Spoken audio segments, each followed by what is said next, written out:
മുഖ്യമന്ത്രിയായിരുന്ന കാലത്ത് തനിക്ക് ഏറ്റവും ദുഃഖകരവും വേദനയും ഉണ്ടാക്കിയ കാര്യം ശിവഗിരിയിൽ പോലീസിനെ അയച്ച സംഭവമായിരുന്നുവെന്ന് മുൻ മുഖ്യമന്ത്രി A.K. ആന്റണി ഓർത്തെടുക്കുകയാണ് ഇപ്പോൾ വർഷങ്ങൾക്ക് ശേഷം. ഇതിന് കാരണമായ സംഭവം അറിയാം. മുഖ്യമന്ത്രി പിണറായി വിജയൻ അദ്ദേഹത്തെ വലിച്ചു കീറി അടപ്പിലിട്ടു എന്ന് വേണമെങ്കിൽ പറയാം. ഒരുപാട് ആദർശധീരൻ എന്നൊക്കെ വരുത്തി തീർക്കാനായിട്ട് ഒരുപാട് കാര്യങ്ങൾ, അതായത് തനിക്കൊപ്പം നിൽക്കുന്നവരൊക്കെ പിന്നിൽ നിന്ന് കുത്തിയ ഒരു ഒരു ചരിത്രമുള്ള ഒരു നേതാവ് കൂടിയാണ് A.K. ആന്റണി. ഇതിപ്പോൾ പറയുമ്പോൾ ഇപ്പോൾ വീണ്ടും പൊതുസമൂഹത്തിന് മുന്നിലേക്ക് ഉദയം ചെയ്യുമ്പോൾ ചില താല്പര്യങ്ങൾ കൂടിയുണ്ട് A.K. ആന്റണിക്ക് എന്ന് പറഞ്ഞാൽ തെറ്റാകുമോ? ഇല്ല, ഒരു തെറ്റുമല്ല. ഈ ആന്റണി ഇപ്പോൾ മിണ്ടി എന്ന് പറയുന്നത്, മിണ്ടേണ്ടി വന്നു എന്ന് പറയുന്നത് അദ്ദേഹത്തിൻ്റെ മുഴുവൻ സ്വഭാവവും പ്രകടമാക്കുന്നുണ്ട്. ആന്റണിക്ക് ആലോചിച്ച് നോക്കൂ, അദ്ദേഹം പൊതുജീവിതം, അദ്ദേഹത്തിൻ്റെ ഡൽഹിയിലെ ദേശീയ ജീവിതം അവസാനിപ്പിച്ചിട്ട് കേരളത്തിൽ വന്നിട്ട് എത്ര കൊല്ലമായി? അദ്ദേഹത്തെ ആകെ പൊതുരംഗത്ത് നമ്മൾ കണ്ടത് അദ്ദേഹത്തിൻ്റെ മോൻ പോയി BJP ചേർന്നപ്പോഴാണ്. പിടിച്ചു നിൽക്കാൻ പറ്റാതെ മോനെ തള്ളിപ്പറയാൻ, അനിൽ ആന്റണിയെ പരസ്യമായി തള്ളിപ്പറയാൻ പറഞ്ഞില്ലെങ്കിൽ അദ്ദേഹത്തെ കോൺഗ്രസ്സുകാർ വെച്ചേക്കില്ല എന്നുള്ളതുകൊണ്ട് ഒന്ന് രംഗത്ത് വന്നു. അപ്പോൾ എന്തായിരുന്നു കാരണം? അദ്ദേഹത്തിൻ്റെ ഇമേജാണ് കാരണം. ഇപ്പോൾ അദ്ദേഹം എത്ര കാലമായി ഇവിടെ കൂടിയിരിക്കുന്നു തിരുവനന്തപുരത്ത്. സാക്ഷാൽ KPCC ആസ്ഥാനത്തിൻ്റെ തൊട്ടടുത്ത് അദ്ദേഹം ഉണ്ടല്ലോ. അദ്ദേഹം എത്ര ഇഷ്യൂസ് കേരളത്തെ ഇളക്കി മറിച്ച എന്തെല്ലാം ഇഷ്യൂസ് ഉണ്ടായി. കോൺഗ്രസ് ഏതെല്ലാം കേസിൽ പ്രതിസന്ധിയിലായി. ഏതെങ്കിലും പ്രതിസന്ധി ഘട്ടത്തിൽ ആന്റണി ഇറങ്ങിയോ? എന്താ ഇറങ്ങാതിരുന്നത്? ഇപ്പോൾ ആന്റണി ഇറങ്ങി. എന്താ കാരണം? കഴിഞ്ഞ കുറച്ച് കാലമായിട്ട് ഇടതുപക്ഷ ഗവൺമെൻറ്, പ്രത്യേകിച്ച് പിണറായി വിജയനും കൂട്ടരുമൊക്കെ ആന്റണി ഗവൺമെൻറ്റിൻ്റെ കാലത്തുണ്ടായ നടപടികളെ അതിരൂക്ഷമായി ആക്രമിച്ചുകൊണ്ട് രംഗത്ത് വന്നു. അതിന് കാരണമുണ്ടായി. ഇപ്പോൾ അയ്യപ്പ സംഗമം വരുമ്പോൾ തീർച്ചയായിട്ടും മതവിശ്വാസികളോട് UDF ഗവൺമെൻറ്റിൻ്റെ കാലത്ത് സ്വീകരിച്ച സമീപനം എന്താണ്? അയ്യപ്പ സംഗമം വോട്ട് ബാങ്കിൻ്റെ രാഷ്ട്രീയമാണ്, ഭൂരിപക്ഷത്തെ പ്രീണിപ്പിക്കലാണ് എന്നൊക്കെ ഈ കോൺഗ്രസ് പറയുമ്പോൾ അവർക്ക് നേരെ വരുന്ന ആദ്യത്തെ ആയുധം ആന്റണിയുടെ കാലത്ത് നടന്ന കാര്യങ്ങളാണ്. അടിസ്ഥാന വർഗത്തിന് വേണ്ടി ഞങ്ങൾ എന്ത് ചെയ്യുന്നു? ഞങ്ങൾ ചെയ്തുകൊണ്ടിരിക്കുന്ന കാര്യങ്ങൾ പട്ടികജാതിക്കാർക്ക്, പട്ടികവർഗക്കാർക്ക് വേണ്ടി ചെയ്യുന്ന കാര്യങ്ങൾ, പിന്നോക്കക്കാർക്ക് വേണ്ടി ചെയ്യുന്ന കാര്യങ്ങൾ, ആദിവാസികൾക്ക് വേണ്ടി ചെയ്യുന്ന കാര്യങ്ങൾ എന്നൊക്കെ പറയുമ്പോൾ ആദ്യത്തെ തിരിച്ചടി നിങ്ങൾ എന്ത് ചെയ്തു എന്ന് ഇടതുപക്ഷ ഗവൺമെൻറ്റിനോട് ചോദിക്കുമ്പോൾ ആദ്യത്തെ തിരിച്ചടി എന്താ? മുത്തങ്ങയാണ്. മുത്തങ്ങയിൽ പാവപ്പെട്ട മനുഷ്യരെ ആക്രമിച്ചുകൊണ്ട് ആന്റണി നടത്തിയ എന്തൊരു ആഭാസ നാടകമായിരുന്നു അത്. ആന്റണി ഓർമ്മയില്ല അവിടെ പോയി കോൽക്കളി കളിച്ച ചിത്രം? കേരള രാഷ്ട്രീയത്തിലെ അശ്ലീലം നിറഞ്ഞ ചിത്രങ്ങളൊക്കെ ആന്റണിയുടെ കൂടെയാണ്. അപ്പോൾ ഇത് കോൺഗ്രസ്സിന് നേരെയല്ല. കോൺഗ്രസ്സിന് നേരെ വരുന്ന ആക്രമണങ്ങൾ സത്യത്തിൽ ഈ A.K. ആന്റണി കാണിച്ച അതിക്രമങ്ങൾ, മതവിശ്വാസികളോട് നിങ്ങൾ എങ്ങനെ പെരുമാറി, ശബരിമലയിൽ നിങ്ങൾ കാണിക്കുന്നത് വോട്ട് ബാങ്ക് പൊളിറ്റിക്സ് അല്ലേ എന്ന് ചോദിക്കുമ്പോൾ എന്തായാലും നിങ്ങൾ കാണിച്ചത് ഞങ്ങൾ കാണിക്കില്ല, ശിവഗിരിയിൽ പോലീസ് നരനായാട്ട് നടത്താൻ ഞങ്ങൾ വിട്ടുകൊടുത്തിട്ടില്ല എന്ന് പറയും. അപ്പോൾ സത്യത്തിൽ അത് കോൺഗ്രസിനും UDFനും നേരെ വരുന്ന ആക്രമണമാണ്. പക്ഷേ ആന്റണിയുടെ ദുര്യോഗം എന്താണെന്നറിയോ?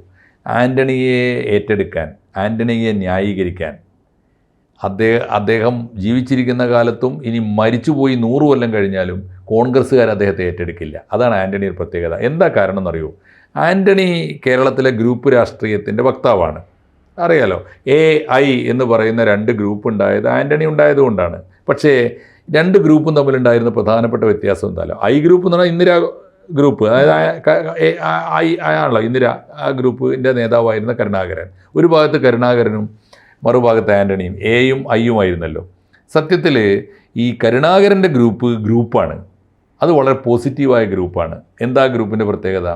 അത് ഈ ആശ്രിത വത്സലന്മാരുടെ ഗ്രൂപ്പാണ്. എന്ന് വെച്ചാൽ കരുണാകരൻ ആശ്രിത വത്സലനാണ്. അദ്ദേഹത്തിൻ്റെ കൂടെ നിന്നവരെ അദ്ദേഹം എല്ലാ പ്രതിസന്ധി ഘട്ടങ്ങളിലും വഴിവിട്ട് രക്ഷിക്കും. അവരെ വഴിവിട്ട് സംരക്ഷിക്കുകയും വഴിവിട്ട് വളർത്തുകയും ചെയ്യും. കരുണാകരൻ ഉണ്ടായതുകൊണ്ട് മാത്രം വളർന്നു വന്നവരാണ് ഇന്ന് കേരള രാഷ്ട്രീയത്തിലുള്ള കോൺഗ്രസ് നേതാക്കളിൽ മഹാഭൂരിപക്ഷവും.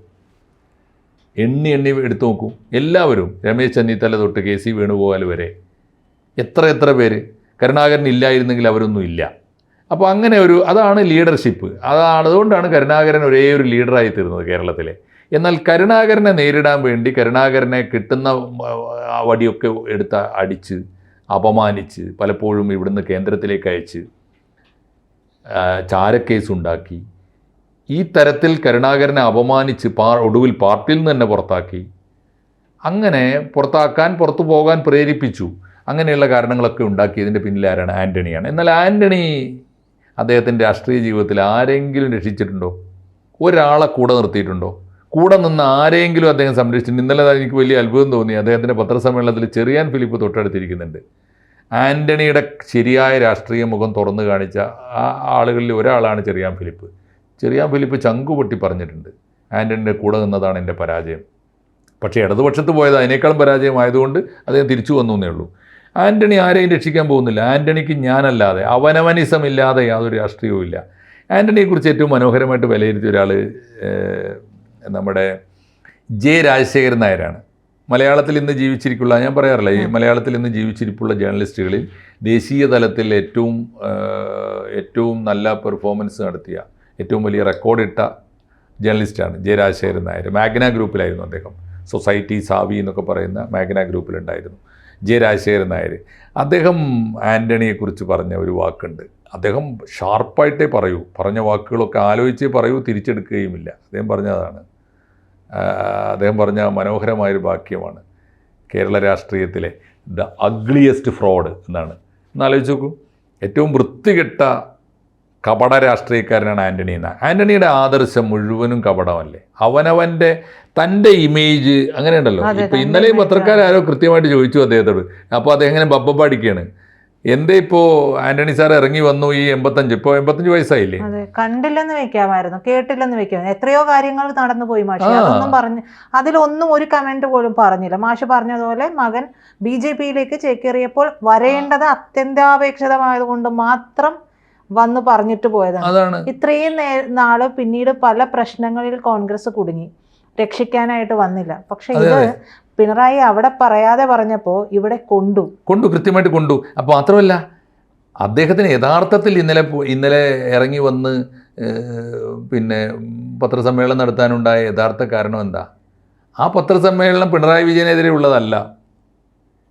നിങ്ങളൊക്കെ എന്നെ പറ്റിച്ചില്ലേ, ആരും എനിക്ക് വേണ്ടി പറയാനുണ്ടായില്ല. അത് പറയണം. മരിക്കുന്നതിന് മുമ്പ് ആ പത്രസമ്മേളനം അദ്ദേഹത്തിൻ്റെ നിയോഗമാണ്, അദ്ദേഹം നടത്തണം. ഒന്നാമത്, ഒരു മനുഷ്യനെയും അദ്ദേഹം രാഷ്ട്രീയത്തിൽ സ്നേഹിച്ചിട്ടില്ല, ഒരു മനുഷ്യനെയും കൂടെ നിർത്തിയിട്ടില്ല. അവനവൻ്റെ ഇമേജ് അല്ലാത്തൊരു ആദർശവും അദ്ദേഹത്തിനുണ്ടായിരുന്നില്ല. ചാരായം നിരോധിച്ചു. എന്താ അതിൻ്റെ ഫലം? അദ്ദേഹത്തിൻ്റെ ഭരണ നടപടികളൊക്കെ എടുത്തു നോക്കൂ, എന്താ അതിൻ്റെ റിസൾട്ട്? അദ്ദേഹത്തിന് അദ്ദേഹം ഉണ്ടാക്കാൻ ഉദ്ദേശിച്ച ഒരു വാർത്താ പ്രാധാന്യം ഒഴിച്ചാൽ വേറെ എന്ത് പേരാണ്? അദ്ദേഹത്തിൻ്റെ ജീവിതം മുഴുവൻ അങ്ങനെയാണത്രേ. ജീവിതം മുഴുവൻ അദ്ദേഹത്തിൻ്റെ കഥകളൊക്കെ നേർക്കുനേരെ പറയാറുണ്ട്. ഗാന്ധിയുമായി പ്രതിഷേധിച്ചിട്ടുള്ള ഒന്നാലോചിച്ചു, ചിക്കമംഗളൂർ തെരഞ്ഞെടുപ്പിൽ എന്തൊരു വൃത്തികെട്ട നയം സ്വീകരിച്ച ഒരാളാണ്. ആ ഇന്ദിരാഗാന്ധിയുടെ അഭയം തേടി പിന്നെ കാൽക്കൽ വീണ് ഒക്കെയാണല്ലോ അദ്ദേഹം തിരിച്ചു വരുന്നത്. എന്ത് ആദർശമാണ് അദ്ദേഹത്തിനുള്ളത്?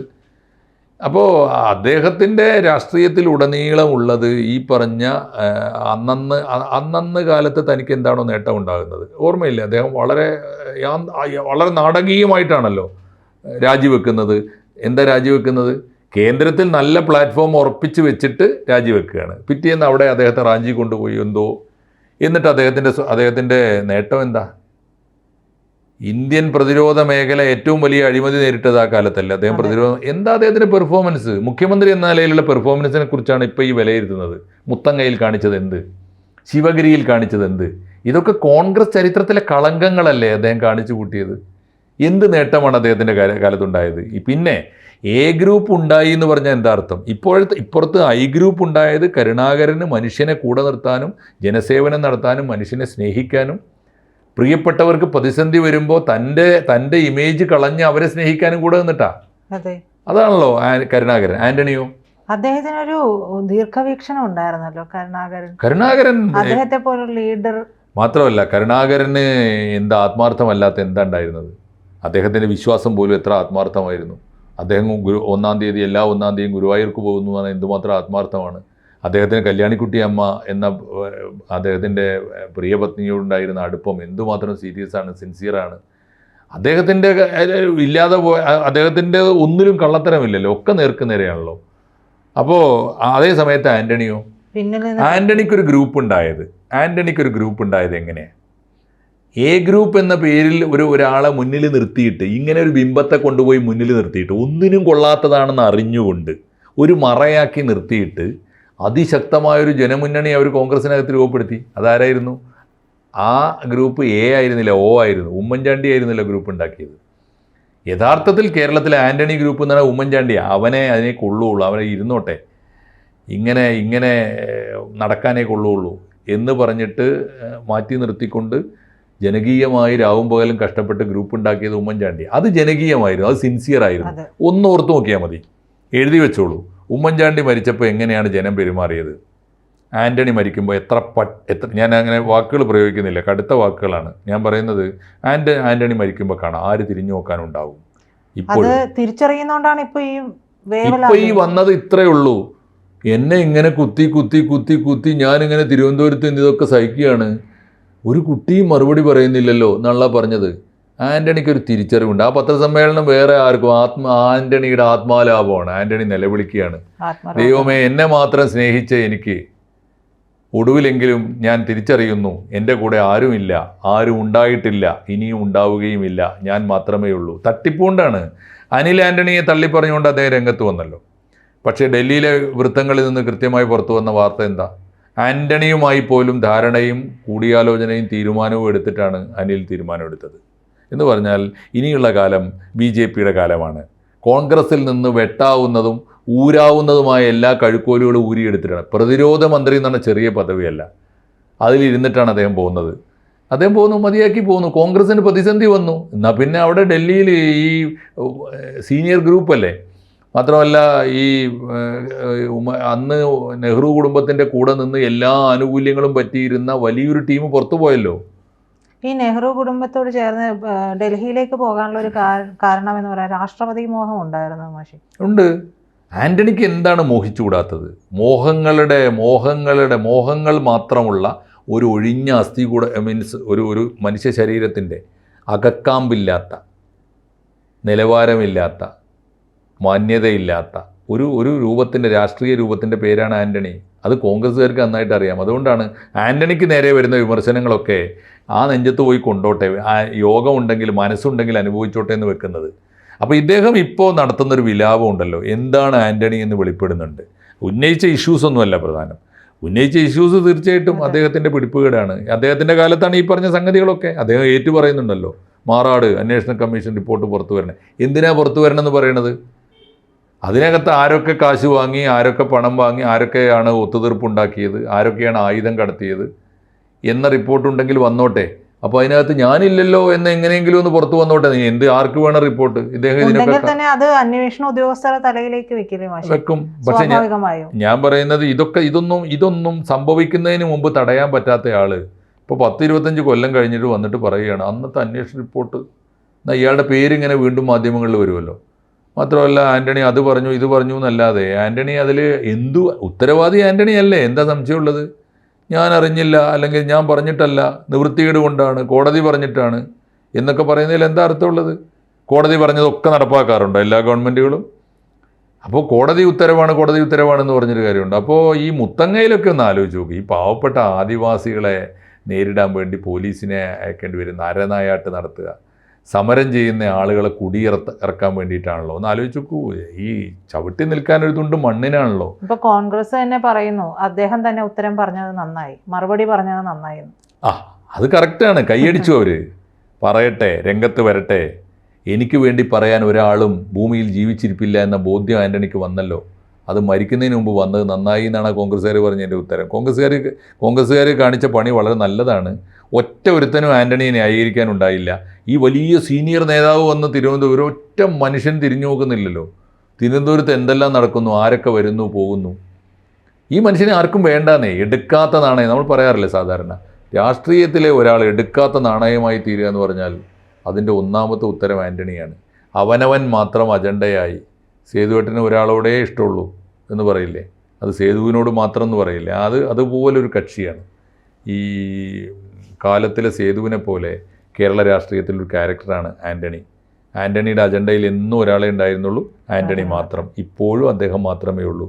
ഇനി അദ്ദേഹം പോലും, അദ്ദേഹത്തിൻ്റെ പിറകെ ഒരാൾ പോലും ഇല്ലാത്ത, അദ്ദേഹത്തെ ആർക്കും വേണ്ടാത്ത, മരിച്ചാൽ പോലും ആർക്കും ഒന്ന് ആ വഴിക്ക് തിരിഞ്ഞു നോക്കണമെന്ന് തോന്നാത്ത ഒരു ക്യാരക്ടറിൻ്റെ പേരാണ് ആൻ്റണി. അതുകൊണ്ട് ഉമ്മൻചാണ്ടി മരിക്കുന്നത് കണ്ട കേരളം ആൻ്റണി ജീവിച്ചിരിക്കെ മരിച്ചത് കണ്ടുകൊണ്ടേയിരിക്കുന്നു എന്നതാണ് ഈ എപ്പിസോഡിൻ്റെ അവസാനത്തെ വാക്യം. കൂടുതൽ വാർത്തകളും വിശേഷങ്ങളും നിങ്ങളിലേക്ക് എത്താൻ ABC മലയാളം സബ്സ്ക്രൈബ് ചെയ്യുക, ബെൽബട്ടനും അമർത്തുക.